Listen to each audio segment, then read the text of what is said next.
am going to be showing you my website that I use for collaboration. Right now, Chicago teachers are on strike, and so I can't get into my real classroom, but I went through and created one on my private account to show you how I use collaboration within my classroom.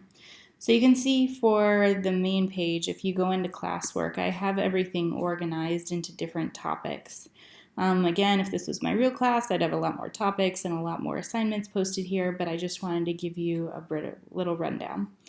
For the space exploration assignments, the way that these are set up is that I ask students questions and they cannot see each other's answers.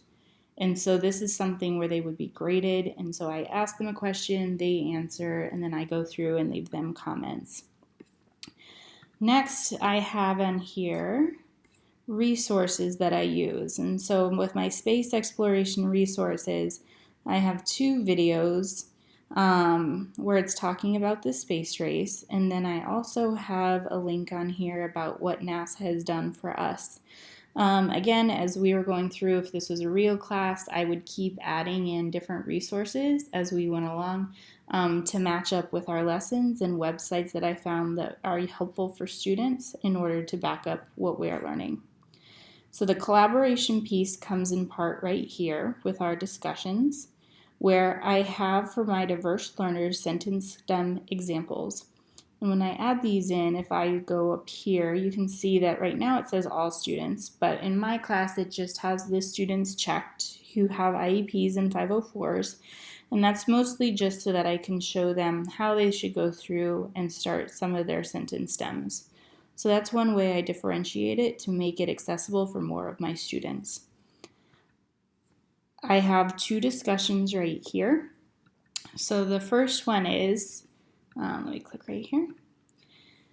Do you feel as if space exploration is important? Tell me why or why not. You must use one link found through research to help support your answer. After you have given your initial response, you must comment on 2 other people's answers who did not sit at your table. You must tell them that you agree or disagree with their statement and then tell them why.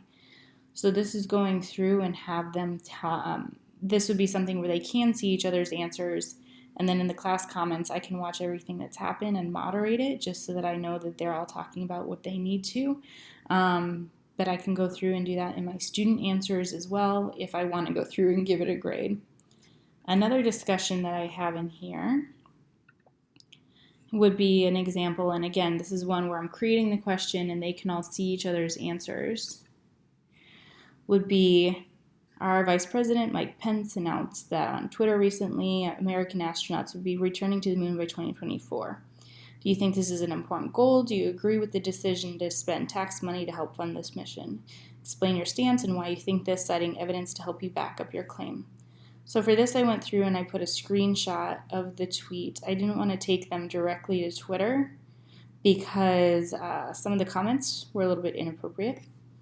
So this would be one of the links that I attach. But I have, when you are done, find one person who has a counter argument to you, respond respectfully your opposite stance and why you disagree with them.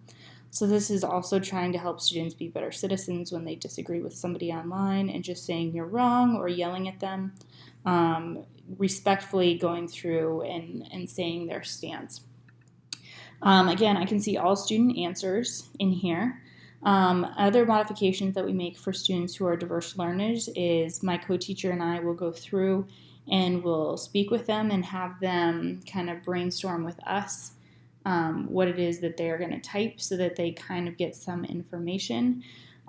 We also go through and have students use speech to text on the iPads so they can just say their answers and then it types it out for them. So we feel that by doing this, it makes it a lot more accessible to all of our students. So going through, giving them sentence stems, kind of brainstorming answers with them so that they have some idea, and going through and allowing them some things like speech to text to really help out. So this is how I use collaboration in my classroom.